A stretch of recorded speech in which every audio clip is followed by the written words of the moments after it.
Olá, aqui é Luiz Feranda Gomes. Vamos dando continuidade aos nossos estudos. Como o corpo de dor se alimenta do conflito. Se houver outras pessoas por perto, em geral nosso parceiro ou parceira, ou um parente próximo, o corpo de dor tentará provocá-los, tentará levá-los ao limite, para que possa se nutrir do conflito que resultará disso.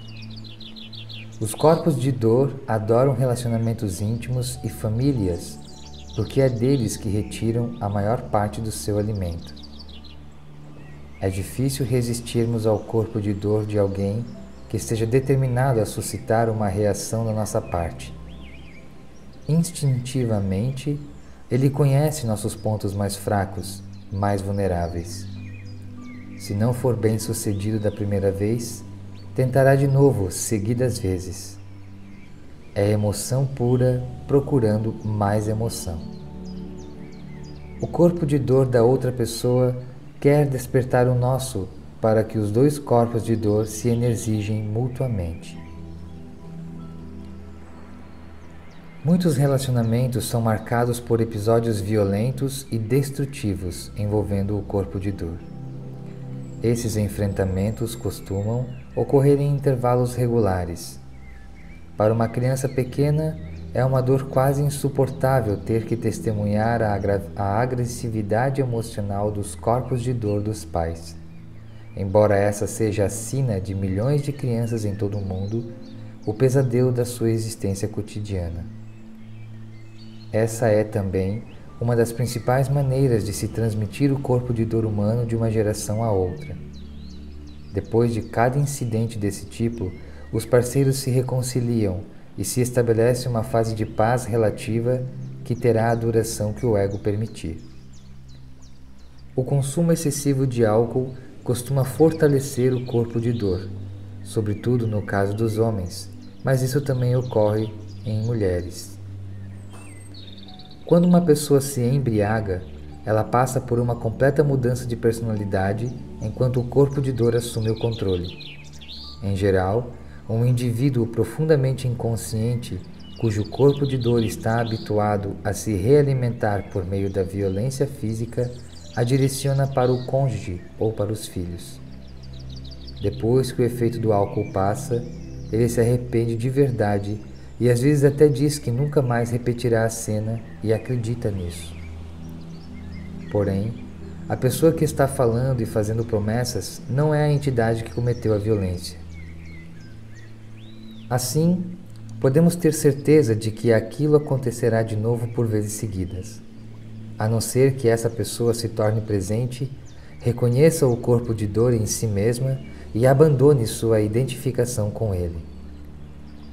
Em alguns casos, o aconselhamento consegue ajudá-la a fazer isso. A maioria dos corpos de dor quer tanto infligir quanto sentir dor. Contudo, alguns deles são predominantemente agressores ou vítimas. Em ambos os casos, eles se alimentam da violência, tanto emocional quanto física. Algumas pessoas que pensam estar apaixonadas estão na verdade se sentindo atraídas uma pela outra porque seus respectivos corpos de dor se complementam. Às vezes, os papéis de agressor e de vítima se definem já no seu primeiro contato. Embora muita gente acredite que certos casamentos foram feitos no céu, na realidade, eles se realizaram no inferno. Se você já conviveu com um gato, deve ter percebido que até mesmo quando ele está dormindo, ele sabe o que está passando ao redor, pois ao menor ruído inesperado, suas orelhas se direcionam para a fonte do barulho e seus olhos podem até se entreabrir ligeiramente. Com os corpos de dor latentes acontece a mesma coisa. Em algum nível, eles ainda estão despertos, prontos para entrar em ação quando um estímulo adequado se apresenta. Nos relacionamentos íntimos, os corpos de dor costumam ser espertos o bastante para permanecer discretos até que as duas pessoas comecem a viver juntas e, de preferência, assinem um contrato comprometendo-se a ficar unidas pelo resto da vida. Nós não nos casamos apenas com uma mulher ou com um homem. Também nos casamos com o corpo de dor dessa pessoa. Pode ser um verdadeiro choque quando, talvez não muito tempo depois de começarmos a viver sob o mesmo teto ou após a lua de mel, vemos que nosso parceiro ou nossa parceira está exibindo uma personalidade totalmente diferente. Sua voz se torna mais áspera ou aguda quando nos acusa, nos culpa ou grita conosco. Em geral, por uma questão de menor importância. Há casos também em que essa pessoa passa a ficar retraída. O que há de errado? Perguntamos. Não há nada de errado, ela responde.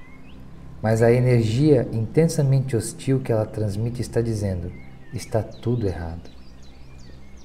Quando olhamos para essa pessoa, vemos que já não há luz nos seus olhos.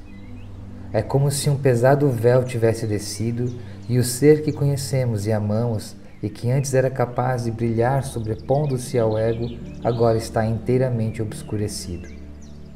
Parece que estamos diante de um verdadeiro estranho, cujos olhos mostram apenas rancor, hostilidade, amargura ou raiva.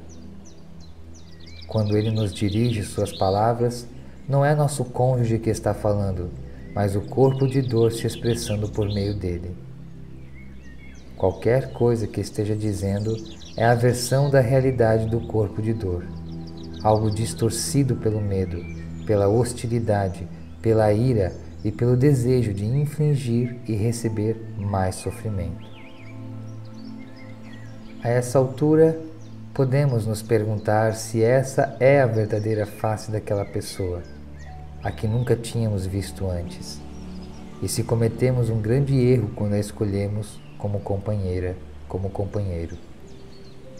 Na realidade, essa não é sua face genuína, apenas o corpo de dor que assumiu temporariamente o controle. Seria difícil encontrar um parceiro ou uma parceira que não carregasse um corpo de dor.